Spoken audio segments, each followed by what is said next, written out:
लौट आया है बेबाक। वही तेवर, वही अंदाज, आपके मुद्दे बेबाकी से उठाएंगे। सत्ता का दूसरा कार्यकाल और सवाल अभी विपक्ष से। सवाल तो उससे होगा जिसके हाथ में ताकत हो, जिसके हाथ में पुलिस हो, संस्थाएं हो और मीडिया जिसके सामने नतमस्तक हो।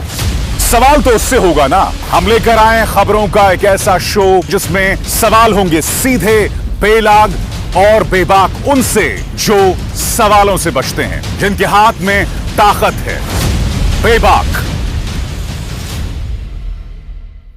पहला प्रधानमंत्री देख रहे हैं जो डीजे पे नाच रहा है, डीजे पे डांस कर रहा है। अरे देश का किसान रो रहा है और तुम डीजे पे डांस कर रहे हो। 1200 किलोमीटर दूर अमित शाह बंगाल में जाके प्रचार कर सकते हैं, लेकिन दिल्ली से मात्र 12 किलोमीटर दूर जाकर के किसानों के बीच में नहीं खड़े होंगे, जो कि उनका अभिमान है। हरियाणा और पंजाब का किसान जो है कि लाखों लाख की संख्या में अपने सरकार की तरफ आशा भरी निगाह से देख रहा था। उस समय हमारा प्रधानमंत्री बनारस के घाटों पर जो है क्रूज में टहल रहा था, तबला और जो है कि डीजे पर जो है डांस करते नजर आ रहे थे। लाइव टीवी, सच सबसे आगे। नमस्कार, आप देख रहे हैं द लाइव टीवी। मैं राजेश अग्रवाल बनारस से। जिस तरह किसान लगातार विरोध कर रहे हैं, दिल्ली हो चाहे पूरे भारत के कोने कोने पे किसान अपना विरोध जता रहे हैं, मगर कल प्रधानमंत्री नरेंद्र मोदी अपने संसदीय क्षेत्र वाराणसी आए थे देव दीपावली देखने के लिए। क्या किसान के एक बार भी क्यों नहीं हालचाल पूछे? आइए कुछ लोग मेरे साथ हैं, उनसे बात करेंगे कि किसान ताई ताई मचा हुआ है। क्या कहेंगे आप? देखिए, प्रधानमंत्री नरेंद्र मोदी जी बनारस आए थे देव दीपावली में। उनको इस समय किसान से कोई मतलब नहीं है। देश का जब कोई बड़ा समस्या होता है तो उसके विपरीत हमारे प्रधानमंत्री जी जो है काम करते हैं। वो बनारस में आए, लाइट एंड साउंड का जो है शो करवाए। पूरा बनारस जो है चाइना के लाइट से जो है जगमग जगमग किया, और बाहरी जो लोग आए थे बनारस के अंदर, वो ताली पीट करके बनारस का उन्होंने मानक बना दिया। बनारस बड़ा विकसित कर रहा है। इसीलिए मैं कहता हूं कि नरेंद्र मोदी मतलब यानी निबंध वाले कक्का आ करके यहाँ पर वे क्रूज पर थिरक रहे थे और लाइट एंड शो का खेल देख रहे हैं, और देश का अन्नदाता वहाँ दिल्ली के संसद के सामने अपने भूखे पेट और आंख में आंसू लेकर के इस देश की बदलती तस्वीर के लिए संघर्ष कर रहा है। और नरेंद्र मोदी अडानी अंबानी का तलवा चाट रहे थे। तो हमारे देश का जितना भी किसान है, हमारे देश का जो भी नौजवान है, नरेंद्र मोदी के काली नीयत और काले इरादों को समझ चुका है। हम सभी लोग अपने देश के किसानों के साथ हैं। नरेंद्र मोदी जैसे ड्रामेबाज और जो है थिरकनबाज वाले नेता के पास नहीं है। इससे बढ़िया तो जो है उनको जाकर के जो है किसी डीजे पे, पहला प्रधानमंत्री देख रहे हैं जो डीजे पे नाच रहा है, डीजे पे डांस कर रहा है। अरे देश का किसान रो रहा है और तुम डीजे पे डांस कर रहे हो। अडानी अंबानी के लिए तुम तत्काल जो है कि अपना कदम उठाते हो, किसानों के लिए क्यों नहीं उठाते? एक अभी बयान बड़ा तेजी से वायरल हो रहा है राजनाथ सिंह का। वो कह रहे थे कांग्रेस के सरकार में किसान थे, वो दिल्ली घेरने आ रहे थे, वो वहाँ गए थे उस समय राजनाथ सिंह, और राष्ट्रीय अध्यक्ष थे। उन्होंने कहा कि किसान किसी भी दल का हो, इससे नहीं मतलब है, किसान देश का होता है, उसके लिए मैं आया हूँ। आज राजनाथ सिंह आप कहाँ पगला करके चले गए?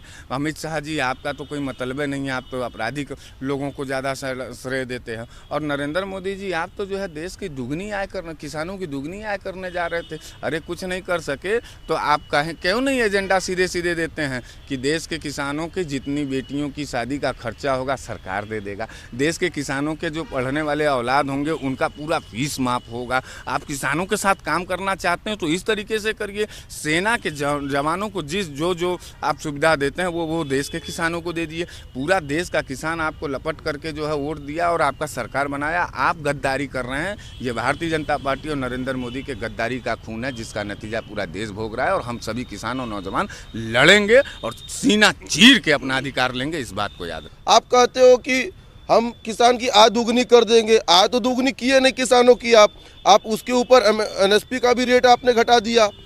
4-4 महीने से संविदा पे काम कर रहे लोगों की सैलरी नहीं आ रही है, उस पर आपका फोकस नहीं है। लेकिन आप बात बड़ी बड़ी करोगे। आप ये बड़ी बड़ी बात सीखते कहाँ हो? ये जुमला आप सीखते कहाँ से हो? पूरे कल के डेट में जितने भी विपक्षी दल के नेता थे सबको इन्होंने नज़रबंद कर दिया। क्यों नज़रबंद किया? आखिर इनकी गुनाह क्या थी? ये अपने हक की आवाज़, जनता की हक की आवाज़, युवाओं की हक की आवाज़ आज किसानों की हक की आवाज़ ये आपसे पूछना चाहते थे। इन्होंने आपको वोट दिया था, आपसे ये पूछना चाहते थे कि माननीय मोदी जी ये बताइए कि संविदा पे काम कर रहे लोगों की तनख्वाह 4 महीने से क्यों नहीं आ रही है, युवाओं को 2 करोड़ नौकरी क्यों नहीं मिली, बिजली का बिल आपने कहा था सस्ता करने के लिए, आपने बिजली का बिल सस्ता क्यों नहीं किया, आपने कहा था पेट्रोल और डीजल के दाम कम होंगे, आपने पेट्रोल और डीजल के दामों को क्यों नहीं कम किया। मैं हमारी इसी मांग को लेकर के जब मैं अपने माननीय मोदी जी अपने सांसद जी से पूछना चाहता हूं तो हमको पुलिसिया तौर पे जबरदस्ती नज़रबंद कर दिया जाता है, हमारे सारे लोगों को नज़रबंद कर दिया जाता है, विपक्षी दल के सारे नेताओं को नज़रबंद कर दिया जाता है। अगर विपक्षी दल के सारे नेता पूछते ही हैं आखिर किसान के पास आप क्यों नहीं जा रहे हैं, आपको साउंड ऑन शो सुनना जरूरी था कि आपको देव दिवाली मनाना जरूरी था कि आपको किसान के पास जाके उनकी बातों को सुनने के लिए जरूरी था। हम पूछना चाहते हैं, किसान दुगनी आय के लिए मार कर रहा था, आपने एमएसपी खत्म कर दिया। किसान कोई आतंकवादी नहीं है पत्रकार महोदय, किसान को इतनी समझ है कि जब वो धरती का सीना चीर करके अनाज पैदा करके आपका पेट पाल सकता है तो उसको इस बात को मालूम है कि हमारे साथ कौन सा काला कानून बनाया गया। ये 3 जो काले कानून बनाए गए जबरिया और किसानों के हथेलियों से खून चूसने का जो काम नरेंद्र मोदी की ये जो है दगाबाज सरकार करना चाहती है, भारतीय जनता पार्टी की दगाबाज सरकार करना चाहती है, उसके खिलाफ आज किसान सड़कों पर है। उनको ये लगा कि तमाम जो पूर्ववर्ती सरकारें थी उनसे हम जब बात करते तो सड़कों पे आते थे तो हमारा सरकार का प्रतिनिधि आता था। 1200 किलोमीटर दूर अमित शाह बंगाल में जाके प्रचार कर सकते हैं, लेकिन दिल्ली से मात्र 12 किलोमीटर दूर जाकर के किसानों के बीच में नहीं खड़े होंगे, क्योंकि उनका अभिमान है। अमित शाह जाएगा किसानों के पास? नहीं। अमित शाह कहाँ जाएगा, नरेंद्र मोदी कहाँ जाएंगे? अडानी और अंबानी के पास जाएंगे, वहाँ जाके दलाली करेंगे, देश को बेचेंगे। और हमारी जो किसानों की ज़मीन है वो अडानी अंबानी को देने के लिए जबरिया तौर पर जो यह कानून लाया गया। हम पूरे देश के किसानों से कहना चाहते हैं, हिम्मत मत हारिएगा। पूरे देश के जो है आवाम और पूरे देश की ताकत आपके साथ है। दिल्ली की सल्तनत को किसानों की हैसियत दिखाने के लिए आप जब सड़कों पर आए और दिल्ली के किनारे पे खड़े हैं तो हम सभी बनारस के भी जितने भी लोग किसान पुत्र हैं, यहाँ तमाम किसान लोग हैं जो है, हम लोग भी किसानी घर से आते हैं और हम अपने बाप के मेहनत को देखते हैं, हम अपने चाचा और दादा के मेहनत को देखते हैं कि किसानी किस तरीके से।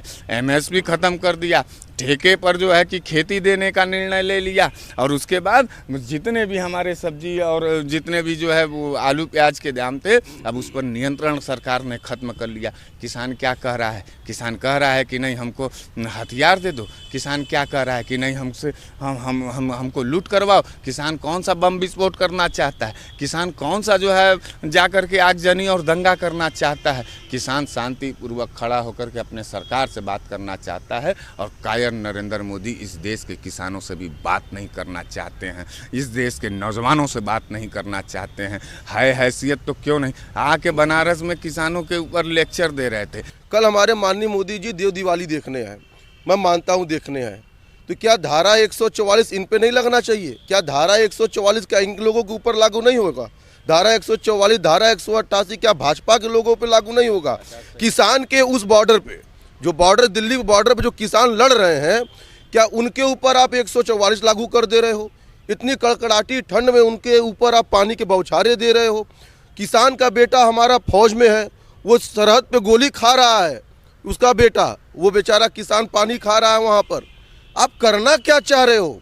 आप कहते हो कि मैं 2 करोड़ नौकरियाँ दूंगा, आप बता दो कि 2 करोड़ नौकरी तो आप दिए नहीं। अब उसके ऊपर बच्चों की जो छात्रवृत्ति आती है वो छात्रवृत्ति भी आप रोक के बैठे हुए हो। देखिए, नरेंद्र मोदी जी बड़े डरते हैं। नरेंद्र मोदी जी की जो उनकी डकैती है, नरेंद्र मोदी जी की जो चोरी है, जो नरेंद्र मोदी जी का जो है कि लूट का नीति है, वो पूरे देश के अंदर हर एक आम वर्ग समझ चुका है। नौजवानों के सवाल पर जिस तरीके से उन्होंने अपना मुंह छिपा करके भागने की कोशिश की, किसानों के सवाल पे जब वो जो है कि मुंह छिपा करके भागने की कोशिश किए। आपको याद होगा सीए एनआरसी में जो है अमित शाह अलग बयान देते थे और नरेंद्र मोदी जी अलग बयान देते थे। तो इस तरीके का जो पूरा उनका प्रोपोगंडा है और एक नफरतबाज और जो है धार्मिक उन्माद फैलाने का जो साजिश है, उसमें वो सफल रहते हैं और सफल रहेंगे। लेकिन किसान जिस वक्त देश का अन्नदाता, हम सबका भगवान जो है, जिसको हम आँखों से देखते हैं, उसको किसान कहते हैं। और पूरे देश के अंदर पूरा एक नारा चलता है कि कि जब तक भूखा किसान रहेगा धरती पर तूफान रहेगा।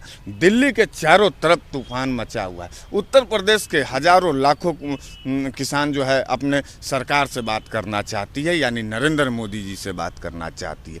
हरियाणा और पंजाब का किसान जो है कि लाखों लाख की संख्या में अपने सरकार की तरफ आशा भरी निगाह से देख रहा था। उस समय हमारा प्रधानमंत्री बनारस के घाटों पर जो है क्रूज में टहल रहा था और तबला और जो है कि डीजे पर जो है डांस करते नजर आ रहे थे। तो कुछ बुजुर्ग किसान मेरे साथ, हम इनसे बात करेंगे कि किस तरह धरती चीर कर किसान जो है अन्नदाता के मसीहा बनते हैं और अन्नदाता निकालते हैं, अन्न जहाँ से बीज होती है। क्या कहेंगे आप? देखिए, अब तक जितनी भी सरकारें थीं किसानों के उत्पादन का सही मूल्य का एक छलावा दी। यही मोदी सरकार भी देकर किसानों के साथ अत्याचार कर रही है। किसानों के उत्पादन का सही मूल्य मंडियों में मिल नहीं पाता, क्योंकि सरकार कोई निश्चित फिक्स रेट उत्पादन का उचित मूल्य किसानों को दिलाने में सक्षम नहीं रह सका। किसान बदहाली के हालात में गिरता जा रहा है दिन प्रतिदिन। उनके लागत मूल्य को निकालना उनकी मजबूरी हो गई है, क्योंकि धनोपार्जन का उनका सदैव से ज़मीन से रिश्ता है। अब किसानों को मंडियों में सही रेट नहीं मिलना, कोई फिक्स रेट नहीं होना, व्यापारियों पर अंकुश नहीं होना, मंडी के आड़तियों पर कोई अंकुश नहीं होना। अब किसान बराबर अपने उत्पादन का सही मूल्य नहीं पा रहा है। किसान सदैव से मांग करता है कि उनको उचित मंडी मिले, उचित उनको खेती की संसाधन मिले, व्यवस्था मिले, ताकि देश विकास करे। लेकिन मोदी सरकार और योगी सरकार सिर्फ किसानों के साथ छलावा कर रही है। तो क्या कहना चाहेंगे आप? देखिए, हमारी सीधी सी मांग है कि आपने वादा किया था कि किसानों की आय दोगुनी होगी। किसानों की आय आप दोगुनी कीजिए। इसके लिए चाहे आपको जो भी करना पड़े, चाहे किसानों के बीच जाना पड़े या आप वहाँ जा कर के आप उनसे बात करें और किसानों की आय दोगुनी करें। आप यूरिया महंगा कर दे रहे हैं, आप पूरे खाद महंगा कर दे रहे हैं, धान से लेकर के सारी चीज़, जुताई से लेकर बुआई तक आप सब कुछ महंगा करते चले जा रहे हैं। आप बताइए कि जिस ट्रैक्टर से जब खेत जुताता था आपने डीजल महंगा किया, तो उस पर और रेट आगे भागे, खुदाई के रेट आगे भागे। ये आप कर क्या रहे हैं? चारों तरफ से आज देश पूरी तरीके से आगजनी की स्थिति में हो गया है। कौन विद्रोह नहीं कर रहा है इस देश में? छात्र कर रहे हैं, नेता कर रहे हैं, किसान कर रहा है, मजदूर कर रहा है। आपने पूरे इस प्रोपेगेंडा को आगजनी में बना करके परिवर्तन कर दिया। आखिर आप चाहते क्या है? आप देश में हिंसा क्यों कराना चाहते हैं? ये भारत पूछता है। बड़ा आनंद विभोर थे वो, उनको बड़ा आनंद आ रहा था जिस वक्त इस देश का, यह देश कृषि प्रधान देश है और इस कृषि प्रधान देश के अंदर जब किसान रोता हुआ रहे और उसको जवान पीटता नजर आए और सरकार के लोग और प्रधानमंत्री नरेंद्र मोदी जैसे लोग जब डीजे और लाइट और साउंड का शो देखने के लिए जो है बनारस में हो, तो निश्चित रूप से देश ने बाहरी गलती कर दी है। और किसानों को अब अपनी ताकत, मेरे जितने भी आपके माध्यम से मेरे जितने भी नौजवानों के पास हमारी आवाज़ जा रही है, जितने भी किसान वर्ग के पास जा रही है आवाज़, तो मैं उनसे कहना चाहता हूं कि नरेंद्र मोदी बहुत बड़े फ्रॉड आदमी हैं और इनके फ्रॉड और इनके माया और इनके मदारीपन में जो है जिस तरीके से हम लोगों को फंसाया गया। तो देखा कितनी आक्रोश है जनता में कि किसान की बात क्यों नहीं सुनी जा रही है और लगातार किसान विरोध कर रहे हैं। पूरे उत्तर प्रदेश में, दिल्ली में हाहाकार मचा हुआ है। मगर कल प्रधानमंत्री नरेंद्र मोदी अपने संसदीय वाराणसी आए थे और देव दीपावली भी देखे और शो भी देखा और आरतियाँ भी देखी, मगर किसान की बात नहीं बात किए। क्या बातें हैं? द लाइव टीवी के लिए वाराणसी से राजेश अग्ररी। लाइव टीवी, सच सबसे आगे।